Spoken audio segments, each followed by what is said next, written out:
जय हिंद दोस्तों। आज हम शुरू करेंगे रिप्रोडक्शन सिस्टम का पार्ट नंबर 2 शुरू करेंगे, प्रजनन तंत्र। इसके पहले मैंने पार्ट 1 बता दिया है। पार्ट 1 में हमने मानव के जनन तंत्र के बारे में बताया, आप उस वीडियो को अच्छे से देख लेना। तो अब आज हम जो बताएंगे फीमेल रिप्रोडक्शन सिस्टम बताएंगे दूसरे पार्ट में। तो इससे पहले फीमेल में कैसे रिप्रोडक्शन सिस्टम होता है उसके बारे में हम जानेंगे। तो जिन लोगों ने मेरा चैनल सब्सक्राइब नहीं किया, चैनल को सब्सक्राइब जरूर कर लें। चलिए शुरू करते हैं। ठीक है, सबसे पहले आप पुबर्टी अवस्था समझ लीजिए। पुबर्टी क्या है, जिसको हम यौनावस्था कहते हैं। ठीक है, मेल और फीमेल में थोड़ा सा फिर हम देख लेते हैं, मेल और फीमेल। ठीक है, आप इसमें ये समझ लीजिए कि रिप्रोडक्शन में शुरू होने यानी कि फीमेल में रिप्रोडक्शन सिस्टम में पुबर्टी अवस्था क्या होती है। तो भैया पुबर्टी अवस्था होती है यौनावस्था, जिसको कहते हैं जब मानव में यानी कि मेल और फीमेल में प्रजनन तंत्र यानी कि बच्चे पैदा करने की क्षमता बन जाती है, तो उसको हम प्यूबर्टी अवस्था कहते हैं। तो उनके शरीर में कुछ चेंजिंग होने लगते हैं। ठीक है, जैसे मानव में क्या होगा, इनमें जो है टेस्टोस्टेरोन नामक हार्मोन्स बनना प्रारंभ हो जाएगा, जिसकी वजह से शुक्राणु बनना शुरू हो जाते हैं। चेहरे पर दाढ़ी, मूछ, बाल निकलना शुरू कर, जननांगों में भी बाल आना शुरू, सीना थोड़ा चौड़ा होने लगता है, आवाज का भारीपन होता है। इसी को हम पुबर्टी अवस्था कहते हैं। ये मानव के में जनन तंत्र के अंग में जब विकास होता है, जब विकसित होते हैं, तो ये चीज होता है। ठीक है, समझ में आ रहा है। फीमेल में वही चीज है। फीमेल में क्या होगा, जब इनके जनन अंग काम करना शुरू कर देंगे यानी जनन की क्रिया में भाग लेना शुरू कर देंगे, तो इनमें भी चेंजिंग वही होती हैं। चेंजिंग क्या है, पीरियड्स आना शुरू हो जाएंगे, जिसको हम मेंस्ट्रुअल साइकिल कहते हैं। मेंसुरल साइकिल कहा जाता है, CYCLE।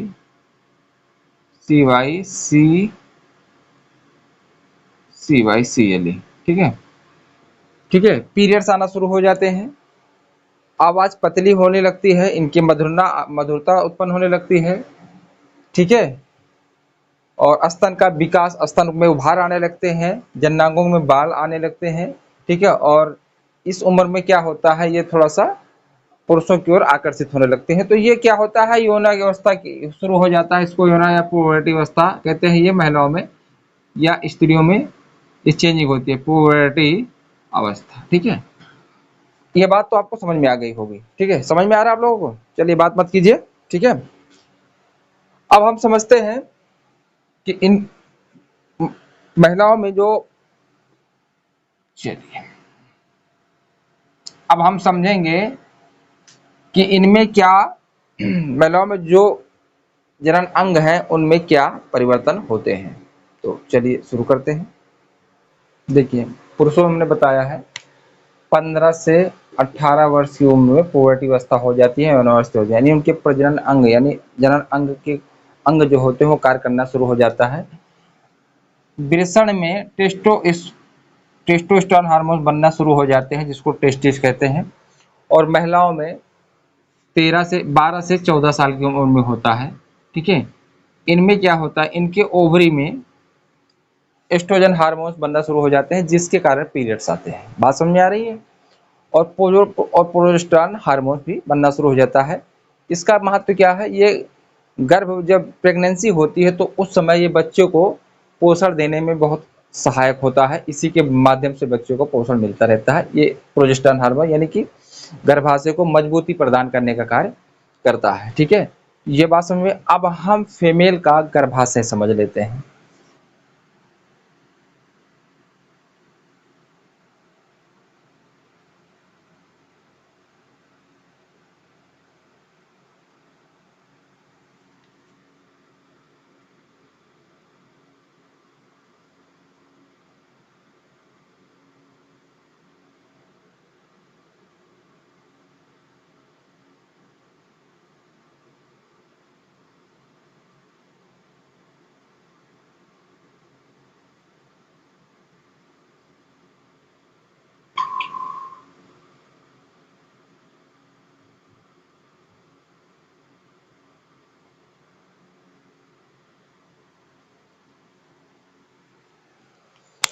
इसको समझ लेते हैं। ये स्त्री का गर्भाशय होता है जिसको यूट्रस इंग्लिश में कहते हैं। इसका ऊपर का भाग चौड़ा होता है, नीचे का भाग पतला होता है। ये नीचे वाला भाग इस्थेमस कहलाता है, ऊपर का भाग फंड्स कहलाता है। इसको फंड्स बोलते हैं और इसको इस्थेमस कहा जाता है। ये लास्ट वाला भाग वेजाइना होता है, अंतिम भाग वेजाइना कहलाता है। ठीक है। किसी भी स्त्री में एक जोड़ी ओवरी होती है और प्रत्येक महीने एक ओवरी में एक उभम बनता है, जिसकी वजह से जब उनके बीच में सेक्सुअल संबंध नहीं बनता है तो 28 दिन बाद, यानी कि 28 दिन बाद वो ओवरी में जो बना हुआ उभम है यानी अंडाणु हुए वो नष्ट हो जाता है और नष्ट होने लगता है और नष्ट होकर ही वो वेजाइना के रास्ते से बाहर आ जाता है, जिसको स्त्रियों में पीरियड्स कहा जाता है। ठीक है। जब किसी स्त्री को पहली बार पीरियड्स आते हैं तो उसको हम रजोदर्शन कहते हैं। ठीक है। इसका ये बीच वाला हिस्सा, इसी को यूट्रस कहा जाता है। क्या कहते हैं? यूट्रस कहते हैं। और इसको कहा जाता है अंडवाहिकी नलिका, अंडवाहिनियां बोलते हैं, अंडवाहिनियां, या इंग्लिश में इसको फलोपियन ट्यूब कहा जाता है, फलोपियन ट्यूब कहते हैं। ठीक है। और इसका जो होता है, ये दोनों तरफ की फलोपियन ट्यूब जो होती है गर्भाशय से जाके जुड़ी होती है। इसकी लंबाई लगभग 10 से 12 सेंटीमीटर होती है। ठीक है। और ये जाके गर्भाशय से जाके जुड़ी होती है। ठीक है। और ये वाला भाग, ऊपरी वाला भाग फंड्स कहलाता है। इसमें 3 परत होती हैं। गर्भाशय की 3 परतें पाई जाती हैं। इसके ऊपरी वाली परत को, सबसे ऊपर वाली परत को, इस परत को हम कहेंगे फलोपियन ट्यूब की सबसे बाहरी परत को हम कहेंगे, इसको कहा जाता है पेरीमेट्रियम कहते हैं, पेरीमेट्रियम कहा जाता है। और इसके अंतर वाले भाग को, इस वाली परत को, सॉरी, इसको कहेंगे, इसको कहा जाएगा, इस वाले, इसके बाहरी जो बाहरी वाला हिस्सा है ये पेरीमेट्रियम कहलाता है। और जो इसका मध्य वाला भाग होता है इसको मायोमेट्रियम कहते हैं, मायोमेट्रियम कहते हैं, मायोमेट्रियम। और सबसे अंदर वाले भाग को हम इंडोमेट्रियम कहते हैं, इंडोमेट्रियम कहा जाता है। ठीक है। ये क्या करता है? एक तरह का क्या करता है, गर्भाशय को एक आकार देने का काम करता है, यानी मजबूती देने का कार्य करता है। ठीक है। जब कपल्स में सेक्सुअल रिप्रोडक्शन होता है, जब संबंध बनता है, तो इंडोमेट्रियम में ही एक अंडाणु चिपकने लगते हैं। ठीक है। और यहीं पे बच्चे का विकास होता है। कैसे क्या होता है? जब, अब हम आपको बता देते हैं कि जब अंडाणु और शुक्राणु आपस में मिलते हैं तो उसको कहा जाता है फर्टिलाइजेशन, निषेचन कहते हैं। फर्टिलाइजेशन के उपरांत ही बनता है जायगोट। जायगोट को हम क्या कहते हैं? भ्रूण कहते हैं। ठीक है। और भ्रूण ही आगे चलकर बनता है शिशु। क्या कहेंगे? भ्रूण। या इसको एम्ब्रॉय कहा जाता है, एम्ब्रॉय। भ्रूण को क्या कहते हैं? एम्ब्रॉय कहते हैं, भ्रूण कहा जाता है। ठीक है। और यहाँ पे इसको क्या बनाएंगे? जाइगोट। क्या बनाएंगे? जाइगोट बनाएंगे। जाइगोट फर्टिलाइजेशन के समय होता है, फर्टिलाइजेशन होने के बाद है। जब अंडाणु और शुक्राणु आपस में मिल जाते हैं तो उसे निषेचन कहा जाता है। निषेचन के तुरंत बाद क्या होता है? उसको कहते हैं जाइगोट। और जाइगोट को विकसित होता है तो सबसे पहले भ्रूण होता है। जब ये माँ के पेट से बाहर आ जाता है तो शिशु बनता है, लेकिन जब तक ये माँ के पेट में 9 महीने तक रहता है तब तक ये भ्रूण की अवस्था में रहता है। ठीक है। अब इसके आगे हम थोड़ा सा और आपको बता दें कि क्या क्या है। ठीक है। चलिए, ये बात समझ में आ गई? यहाँ तक क्लियर हो गया? अब ये बात आती है कि निषेचन होता कहाँ पे है, निषेचन होता कहाँ है? तो देखिए भैया, जब दोनों में सेक्सुअल रिप्रोडक्शन होगा यानी सेक्सुअल संबंध बनाएंगे तो वेजाइना के रास्ते से शुक्राणु यहाँ पे आते हैं। ठीक है। और यहाँ पे क्या होता है, जो जब इसका कार्य पूरा हो जाता है, यानी कि पीरियड्स के बाद जब अंडाणु बन जाते हैं तो अंडाणु का जब 28 दिन में जब अंडाणु क्लियर हो जाते हैं तो उस बाद क्या होता है, अंडाणु यहाँ से निकलकर यहाँ फलोपियन ट्यूब में आएगी, जिससे परिपक्व हो गए। और परिपक्व होने के बाद ये कहाँ पे आ जाएगा? ये यहाँ पे आ जाएगा। ठीक है। और यहाँ पे जाएगा शुक्राणु और यहीं पे बना लेगा जाइगोट। तो निषेचन की क्रिया यहीं पे होगी। ठीक है। और जब निषेचन क्रिया हो जाएगी तो ये ट्यूबलाइट हो जाते हैं, मतलब द्विगुणित हो जाते हैं, और द्विगुणित होकर क्या हो गए, ये आके यहाँ पे आ जाएंगे यूट्रस में, और यहीं पे बच्चे का विकास होने लगता है। ठीक है, और बच्चे का जब यहाँ विकास होता है तो ये प्लेसेंटा से जुड़ जाता है, और प्लेसेंटा के माध्यम से ही बच्चे को पोषण मिलता है। प्लेसेंटा के माध्यम से बच्चों को क्या मिलता है, प्लेसेंटा, प्लेसेंटा के माध्यम से बच्चों को मिलता है भैया पोषण। हिंदी में इसको अपरा कहा जाता है। ठीक है, प्रेगनेंसी होने पर इसको क्या होता है, जब बच्चा का पूर्ण हो जाता है, जब बच्चा जन्म लेता है, प्रसव के दौरान जब बच्चा जन्म ले लेता है तो उसी दरमियान क्या होता है, इसको अपरा से काट कर अलग कर दिया जाता है, इसको, जो कि नाभि से जुड़ा होता है। ये बात यहाँ तक क्लियर हो गई। चलिए, हमने बताया कि फीमेल द्वारा एस्ट्रोजन और प्रोजेस्टेरोन हार्मोन छोड़े जाते हैं, जो कि ये सेक्सुअल हार्मोन्स होते हैं। पीयूष ग्रंथि द्वारा इनमें ऑक्सीटोसिन नामक हार्मोन छोड़ता है। जब वो प्रेग्नेंट होती हैं तो जो दुग्ध उत्पादन में सहायक होता है वो ऑक्सीटोसिन हार्मोन्स होता है। ये बात क्लियर हो गई। चलिए, बात मत करिए, ये बकलोलवा क्या कह रहा है, हाँ तू भी बोल, नहीं समझ में आ रहा है, चल सुन, समझा दे रहे हैं इसको भी हम। और इसमें एक रिलैक्सिन, एक हार्मोन्स और भी पाए जाते हैं जिसको रिलैक्सिन हार्मोन कहते हैं, relaxin, relaxin hormone, relaxin hormone. ठीक है, हार्मोन, ये बात समझ आई। इसका क्या क्या आता है, जब रिलैक्सिन हार्मोन, जब प्रेगनेंसी हो जाती है, जब माँ के पेट में बच्चा पल रहा होता है, तो प्रसव के दौरान रिलैक्सिन के माध्यम से ही नॉर्मल डिलीवरी होती है। नॉर्मल डिलीवरी और एक ऑपरेशन द्वारा होता है, एक नॉर्मल डिलीवरी होता है। नहीं समझ में आ रहा, बात मत करो। नॉर्मल डिलीवरी मतलब होता है जब बच्चा बेजाना के रास्ते जन्म लेता है तो उसको नॉर्मल डिलीवरी कहते हैं, और जब गर्भाशय से डॉक्टर जो निकालता है, पेट को काट कर निकालता है, तो उसको क्या कहते हैं, ऑपरेशन द्वारा होता है। तो ये बात समझ में गई। चलिए, अब आगे हम थोड़ा से और बता दी, वो परेशान है, उसके समझ में नहीं आ रहा, कह रहा सर जी समझ में नहीं आ रहा है। चलिए, समझा रहे हैं तुमको, मेहनत किया कर, दिमाग लगाया कर, बात इधर उधर चक्कर मकर करता रहता है। ठीक है, मेहनत किया कर, बात मत किया कर, गधा कहीं का। चलिए, तो आपको बात समझ में आ गई। अब हम समझते हैं menstruation cycle, menstruation cycle, CYCLE, इसको शॉर्ट में MC कहा जाता है। ठीक है, हमने बता दिया है जब किसी स्त्री को 28, देखिए अब हम बता देते हैं कि पीरियड्स आते कहते हैं, पीरियड्स आते कैसे। देखिए भैया, हमने बताया 2 ओवरी होती हैं, चलिए शॉर्टकट में बना लेते हैं, 2 ओवरी, ये लीजिए,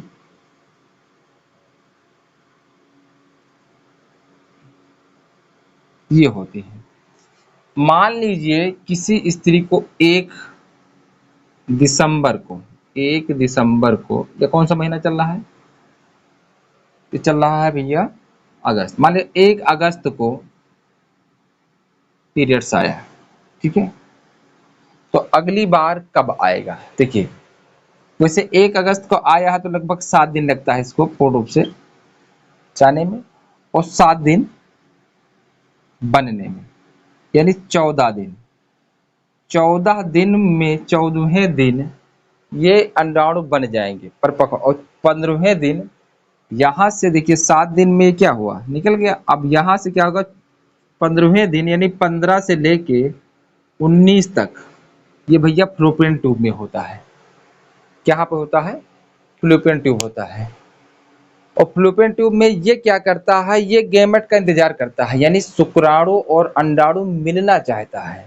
अगर इसी बीच अगर दोनों में सेक्सुअल संबंध होता है तो प्रेगनेंसी होने के ज़्यादा चांसेस होते हैं, बहुत ही ज़्यादा चांसेस होते हैं। मान लीजिए इस बीच कोई सेक्सुअल क्रिया नहीं हुई है या एक्टिविटी नहीं हुई है, तो क्या होगा, ये धीरे धीरे यहाँ से अंडाणु आएंगे यहाँ पे। हमने बताया ये इंडोस्पर्म होता है। जब ओवरी में उभम बनना शुरू होता है तो उसी बीच में यहाँ पे इंडोमेट्रियम में परत बनना शुरू हो जाती है। ये क्या होती है, एक लेयर बनना शुरू हो जाती है। तो ये लेयर बनने का कारण क्या है, कि जब प्रेगनेंसी हो जाती है तो ये बच्चों को पोषण यानी बच्चों को पोषण करने में बहुत सहायक होती है, उसके साथ साथ गर्भाशय को मजबूती भी देता है, गर्भाशय की सुरक्षा भी करता है। ठीक है, और इसके बीच में मान लीजिए अगर कोई सेक्सुअल एक्टिविटी नहीं हुई है तो ये अंडाणु क्या करेंगे, धीरे धीरे यहाँ आएंगे और उसके बाद में 28वें दिन, हमने बताया कि 1419, ठीक, और ये 21 दिन तक यानी 21वें दिन तक यहाँ रहेंगे। 21वें दिन के बाद अगर इनके बीच में अगर रिलेशन होता है तो अब यहाँ समझिए इसका 1 तारीख फिर 7 फिर 7 दिन, 14 हो गया, फिर 7, 21 पूरा हो गया, फिर 21वें दिन बाद फिर 21 दिन के अंदर, वैसे 19 का ही होता है, 19 में ही रख सकते हैं, 21 ज़्यादा हो गया। अगर इनके बीच में नहीं हुआ है तो ये क्या हो जाएगी, ये नष्ट होने लगेगा, ये यहाँ से अंडाणु टूटने लगेंगे। ठीक है, जब टूटने लगे हैं तो स्त्रियों को जानती होंगी वो थोड़ा सा पेन महसूस करने लगती हैं जब अंडाणु टूटते हैं, जब यहाँ सेक्सुअल एक्टिविटी नहीं होती है तो अंडाणु टूटते हैं तो उनको पेन सा महसूस होता है कि हाँ पीरियड्स आने वाले हैं, तो ये क्या होगा, वैजाना के रास्ता से बाहर आ जाता है। ठीक है, वैजाना के रास्ता से बाहर आ जाता है, इस प्रकार पीरियड्स आते हैं। ये बात समझ में आई। अब हम समझ लेते हैं कि जुड़वा बच्चे होते कैसे हैं। ठीक है, चलिए अब पहले हम अंडाणु के बारे में थोड़ा समझ लेते हैं और इसको हम ठीक से यहाँ बना लेते हैं।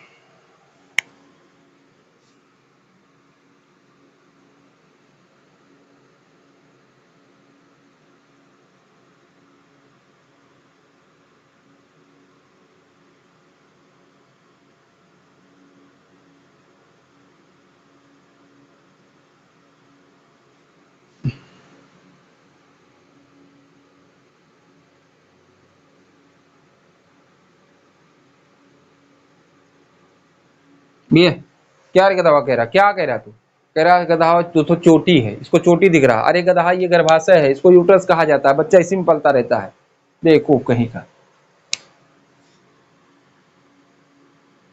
ठीक है, अब हम बता रहे थे आपको जुड़वा बच्चे कैसे होते हैं, जुड़वा बच्चे कैसे होंगे। ठीक है, देखिए कभी कभी क्या होता है, एक ही अंडाणु हुआ और एक ही अंडाणु में कभी कभी क्या होता है, इसको तो डॉक्टरों भी नहीं समझ में आया है, हमने बताया कि 14 दिन बाद फ्लोपियन ट्यूब में आएंगे, फ्लोपियन ट्यूब में ही निषेचन क्रिया होती है। ठीक है, और इससे पहले आप समझ लो अंडाणु के बारे में। ठीक है, ये मान लीजिए कोई अंडाणु है, क्या है, अंडाणु है। ठीक है, इसको बताएंगे, परेशान मत हो, इसको बताएंगे। और ये अंडाणु होता है और इसके बाहर एक लेयर होती है, क्या होती है, लेयर होती है, और इसी के अंदर होता है केंद्रक। ठीक है, इसके न्यूक्लियस जिसको कहते हैं, न्यूक्लियस कहा जाता है केंद्रक, और इसी में होते हैं हमारे जेनेटिक गुण, इसी में मौजूद होते हैं। और इसके चारों ओर एक द्रव भरा होता है जिसको हम साइटोप्लाज्म कहते हैं, या प्रोटोप्लाज्म, साइटोप्लाज्म कोशिका द्रव्य भरा होता है। ठीक है, और इसके चारों एक लेयर पाई जाती है। ठीक है, ये जो अंडाणु बना है ओवरी में, उसी का हमने यहाँ पे काट आपको समझा रहे हैं, बात समझ आ रहा है। अब क्या करेगा, इसी में शुक्राणु एंटर करेगा। ठीक है, और इस पे एक लेयर होती है, इसमें इसका बाहरी वाला हिस्सा, ये वाला हिस्सा, इसको कहे जाते हैं, ये वाला हिस्सा कोरोना रेडिएटा होता है, corona corona corona radiata, radiata इसका क्या काम करता है, ये अंडाणु को प्रोटीन देने का काम करता है। क्या देने का काम करता है, प्रोटीन देने का काम करता है। ठीक है, और ये प्रोटीन देने का कार्य करता है, और इसके अंदर क्या भरा होता है, केंद्रक भरा होता है, और इसके भी चारों ओर। अब ये बात आती है, जब दोनों में सेक्सुअल एक्टिविटी होती है, जब उभम और अंडाणु मिलते हैं तो एक ही शुक्राणु अंडाणु में मिलता है, और उसी के बाद जागोट बनता है, जागोट ही क्या बनता है, भ्रूण बनता है। ठीक है, जागोट के उपरांत क्या होता है, भ्रूण बनेगा। तो बाकी और नहीं जा पाते हैं, जब एक इसमें एंट्री कर जाता है तो बाकी नहीं जा पाते हैं, तो बाकी भैया नहीं जा पाएंगे तो कुछ ना कुछ होगा। ठीक है, कुछ होगा कि नहीं होगा, कोई ना कोई रोकेगा, रोकना तो पड़ेगा ही। बाहुबली मूवी देखा है? बाहुबली मूवी जो 1 लाख सेना लेकर आया था, तो सामने लड़ रहे थे तो अपना क्या घेरा बना लिए थे, उसको रोकने के लिए कुछ न कुछ कर रहे थे ना, एक घेरा बनाए थे कि उधर से दुश्मन अंदर एंट्री ना कर सके। उसी प्रकार इसमें इसको रोकने के लिए भी कोई ना कोई होता है, तो वो कौन होता है हम उसको समझ लेते हैं। ठीक है, उसको क्या कहते हैं, चलिए उसको कहा जाता है ज़ोना पेलुसिडा। ज़ोना नाम थोड़ा टफ लग रहा है, ज़ोना पेलुसिडा। ठीक है, ये क्या करेगा, ये इसको सख्त बना देगा। जैसे ही एक शुक्राणु इस अंडाणु में अंदर जाएगा, वैसे ही इसकी बाहरी परत को ये सख्त बना देता है, और ये जहां मिलता है केंद्रक में, और केंद्रक में ही जाके क्या करता है, ये भ्रूण का निर्माण होता है। तो कौन रोकता है, ज़ोना पेलुसिडा। ये दूसरे को एंट्री नहीं करने देता है, बाकी सब डिस्ट्रॉय हो जाते हैं। आते तो कई हैं लेकिन डिस्ट्रॉय हो जाते हैं, एक एंट्री हुआ तो जाते हैं। तो ये समझ में आया बात है। कोरोना ग्रेडेटा क्या करता है, ये अंडाणु को पोषण देने का काम करता है। इसके अंदर एक द्रव भरा होता है जिसको प्रोटोप्लाज्म या साइटोप्लाज्मा कहा जाता है। ठीक है, जीव द्रव्य या कोशिका द्रव्य कहा जाता है। और इसके अंदर होता है न्यूक्लियस। न्यूक्लियस में हमारे जेनेटिक गुण पाए जाते हैं। जेनेटिक मतलब होता है, जैसे अगर हम लंबे होंगे तो हमारा पुत्र माँ या पिता दोनों में से किसी एक पर जाएगा तो वो लंबे भी होंगे। ठीक है, अगर बठुल्ले हैं तो बठुल्ले रहेंगे, छोटे हैं तो छोटे रहेंगे। तो ये जो जेनेटिक गुण होते हैं, जो आदत होती है, कुछ ना कुछ माता पिता की आदतें बच्चों में आती है, इसीलिए कहते हैं ये कहता ना कि तुम्हारा बाप भी ऐसा था तो तुम भी ऐसे हो, पीढ़ी दर पीढ़ी। तो ये पीढ़ी दर पीढ़ी चलते रहते हैं। ठीक है, तो ये इसी में होता है, किसमें, केंद्रक में होता है। अब हम समझते हैं कि जुड़वा बच्चे कैसे होते हैं। ये बात क्लियर हो गई, इसका बात समझ में आ गया। ये अंडाणु है और ये एक प्रत्येक माँ एक में एक अंडाणु बनता है एक ओवरी में। ठीक है, अब बनते कैसे हैं ये समझ लेते हैं।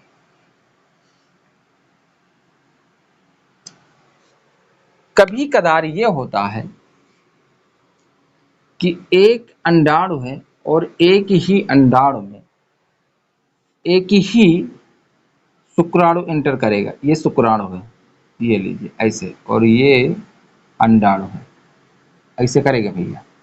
ये अंडाणु है और ये शुक्राणु है।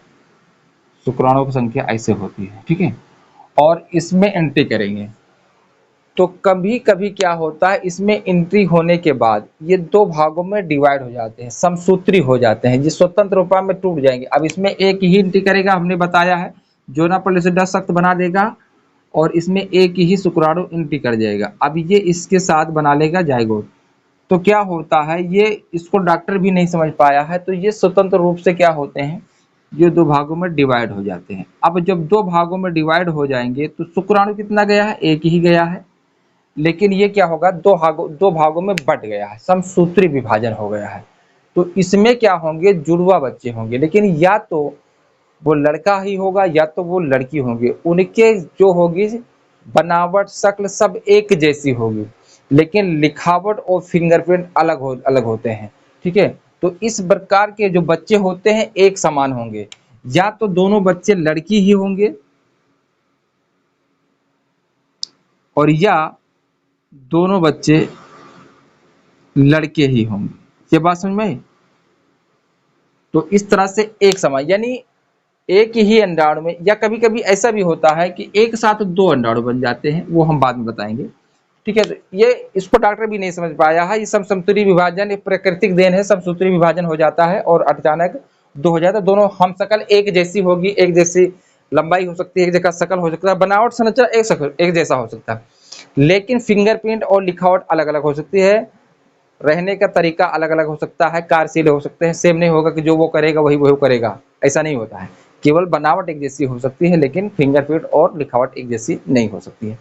इस तरह के होते हैं। और एक और होता है, जुड़वा में दो तरीका का होता है, वो भी हम आपको समझा दे रहे हैं। ठीक है, कभी कदार क्या होता है, एक ओवरी में एक अंडाणु में दो, एक ओवरी में दो अंडाणु एक साथ बन जाते हैं। ठीक है, एक साथ बन जाते हैं, और क्या होगा, सेक्सुअल एक्टिविटी के दौरान जब कोई कपल्स जब वैसे भी आपस में सेक्सुअल संबंध बनाएंगे तो इस वेजाइना के रास्ता कहाँ जाएगा, यहाँ पे, और यहाँ पे अंडाणु रहेंगे, क्योंकि 14 दिन के बाद यानी 15 से लेके 19 तक, ठीक है, 19 तक जो है यहाँ रहेगी। इसके बीच अगर इन्होंने सेक्सुअल संबंध बनाया है तो क्या हो जाएगा, अब इसमें भैया क्या होगा, कभी कभी एक दो ओवरी, दो अंडाणु है और दो अंडाणु में दो तरह के स्पर्म अलग अलग हो गए, क्योंकि पिता का है। मान लीजिए एक में वाई चला गया, एक में एक्स चला गया, तो इसमें भी जुड़वा होंगे, तो इसमें एक साथ कभी कभी दो अंडाणु बन जाते हैं। तो एक के साथ मान लीजिए वाई का गुणसूत्र चला गया है, एक के साथ ही एक्स का, तो इसमें लड़का और लड़की, या तो लड़का या तो लड़की, एक लड़का एक लड़की हो सकता है, ठीक है। दोनों एक जैसे, दोनों एक लिंग नहीं हो सकता, दोनों का एक लिंग नहीं हो सकता है, यानी या तो दोनों लड़की होंगे या दोनों लड़के, ऐसा नहीं हो सकता है। एक लड़का होगा तो एक लड़की होगी। अगर दोनों एक लिंगी होंगे तो इसका मतलब एक ही अंडाणु हो और एक ही अंडाणु में एक ही स्पर्म गया है, और वो स्वतंत्र रूप से जाइगोट के दरमियान क्या होता है, सब सूत्री विभाजन हो जाता है, दो अलग पार्ट में हो जाते हैं, तो भ्रूण में, गर्भाशय में वो पलने लगता है। ये बात क्लियर हो गई, ठीक है। यहां तक बात क्लियर हो गई, तो अब आगे हम आपको समझा दें। चलिए,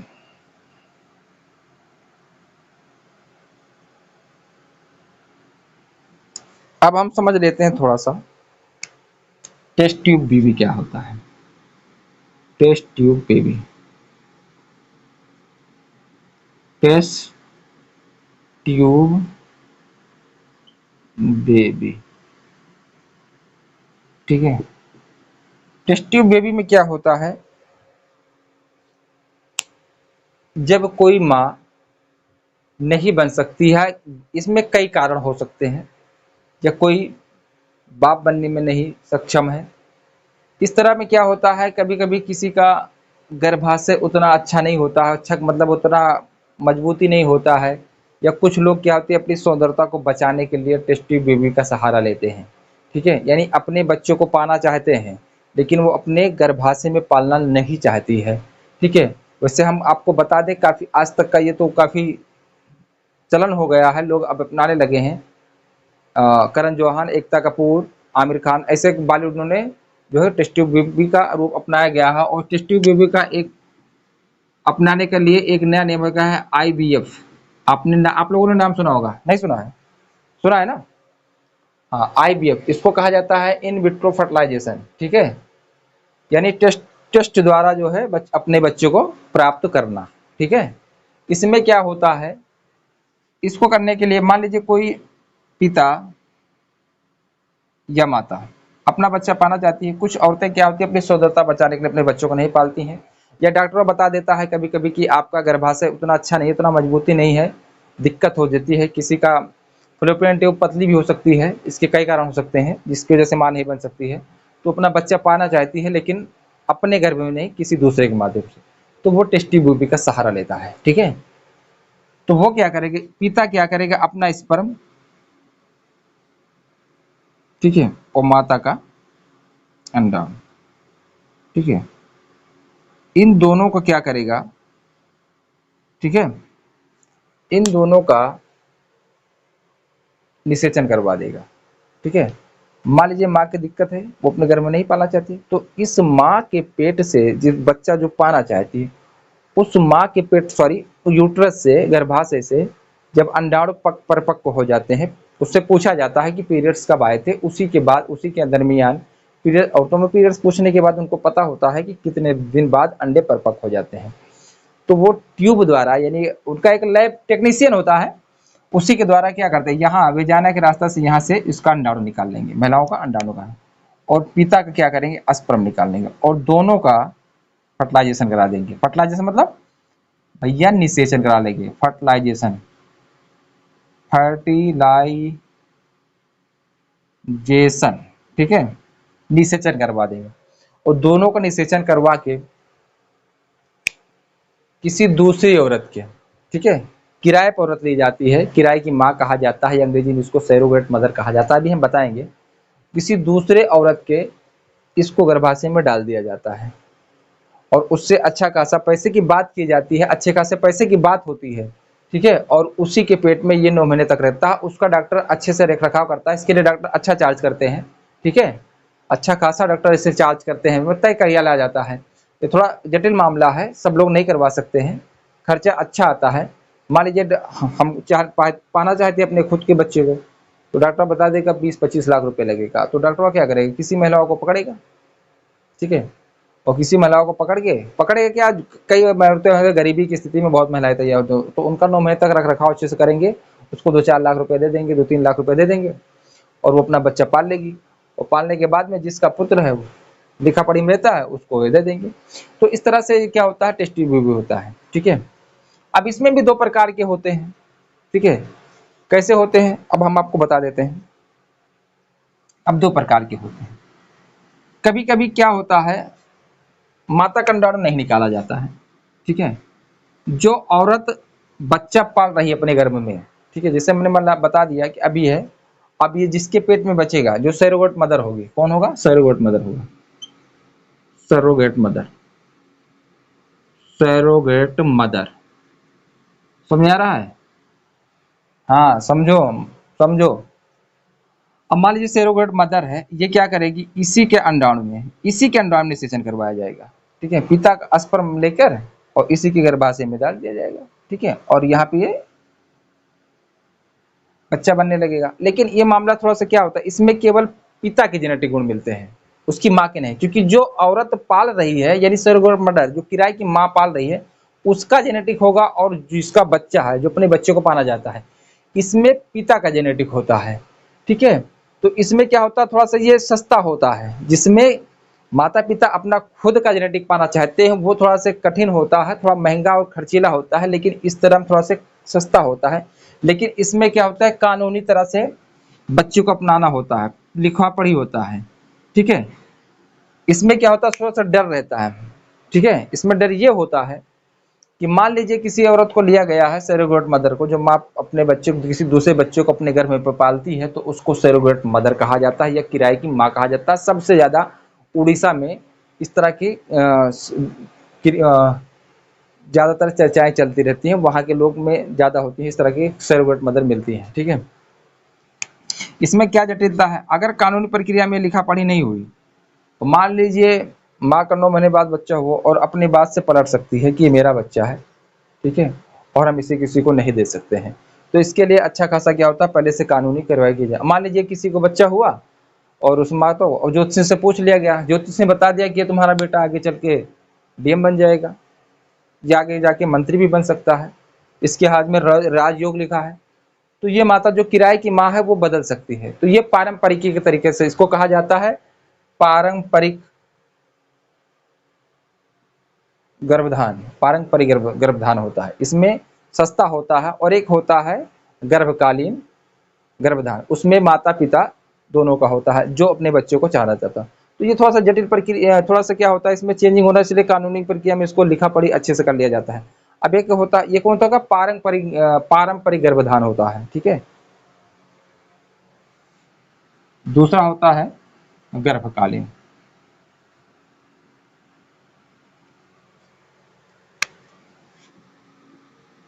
गर्भकालीन,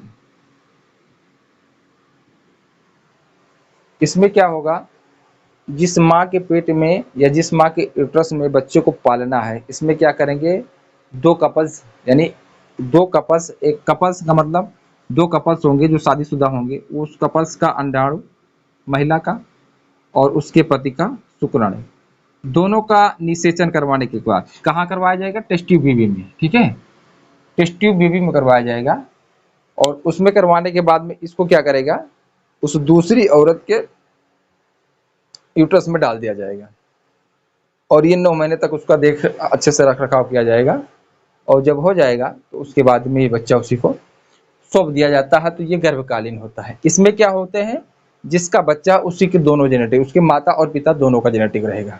ठीक है, और जो माँ अपने बच्चों को, दूसरे के बच्चों को अपने घर में पालती है, तो उसको सरोगेट मदर के नाम से जाना जाता है, सरोगेट मदर। ठीक है, या हिंदी में इसको कहा जाता है किराए की माँ, किराए की माँ के नाम से भी जाना जाता है। तो आपको समझ में आ गया कि सरोगेट मदर क्या होता है? समझ गए? हाँ बकलो बात मत कर, मेहनत करो भैया। जिस दिन आप ये समझ गए ना मैं हार गया ना, हारते चले जाओगे, सफलता मिलेगी ही नहीं। ठीक है, जिस दिन आपने मान लिया कि हम हार गए उस दिन तुम आप हार गए, और जिस दिन मान लिया आप जीत गए तो उस दिन जीत गए। क्योंकि आप हार माने नहीं रखती, हार कितनी बार हारे हैं आप ये माने नहीं रखता है। ठीक है, क्योंकि आप जीतने के लिए पैदा हुए हैं। बाहुबली आपने मूवी देखा है? बाहुबली में क्या होता है, जब वो कौन सी सेना थी, वो उसकी जो आदमखोर किसकी जिस सेना थी, हम तो इतना ध्यान नहीं, काफी दिन होगा मूवी देखे। उधर की जब कई लाखों सेना लेकर आया था, करोड़ों की सेना में थे, लगा कि बाहुबली की टीम पूरा वो साम्राज्य पर, चिकामनी देवी के साम्राज्य पर कब्जा कर लेंगे, ऐसा लग रहा था। सब हार गए थे, सब भागने लगे थे। बाहुबली क्या बोला था, मैं अकेला। जब वो अकेला उठा तो कौन है मेरे साथ, और उसी ने उस जंग को, तो उसके बाद कई सारे लोग फिर से अपना टंडीला उंडीला लेकर खड़े हो गए और लड़ना शुरू कर दिए। क्योंकि उस समय उसके बाद उस हार को नहीं माना गया कि वो हार गए थे। तो आप कितनी बार हारे हैं ये मानने नहीं रखता है, क्योंकि आप जीतने के लिए पैदा हुए हैं। आपको एक सीख मिलती है बाहुबली की मूवी से। ठीक है, जिन लोगों ने नहीं देखा इसको देख लीजिएगा। ठीक है, तो ये क्लियर हो गया आपको। चलिए, भारत में पहली टेस्टी बेबी कौन थी? तो इंदिरा इंदिरा हिंदुजा थी। ठीक है, और जिस माँ ने बच्चों को टेस्टी बेबी के माध्यम से जन्म कराया था 6 अगस्त 1986 में, हर्षा चावड़ा ने करवाया था। हर्षा चावड़ा माँ थी, हर्षा चावड़ा। ठीक है, और जिस डॉक्टर ने डिलीवरी करवाई थी, मतलब टेस्ट ट्यूब बेबी के माध्यम से बच्चे को जन्म कराया था, कुसुम झवेरी थी। कुसुम झवेरी आप लिख सकते हैं। ठीक है, तो भारत की पहली टेस्टी बेबी कौन था? इंदिरा हिंदुजा थी, 6 अगस्त 1986 को। और जिस माँ ने टेस्ट ट्यूब बेबी के माध्यम से बच्चों को जन्म लिया था या दिया था, हर्षा चावड़ा थी। और जिस डॉक्टर ने किया था कुसुम झावेरी थी। तो बस आज के लिए इतना ही। वीडियो अच्छा लगा हो तो लाइक शेयर और कमेंट जरूर करें। फिर मिलेंगे अगले वीडियो के साथ। धन्यवाद।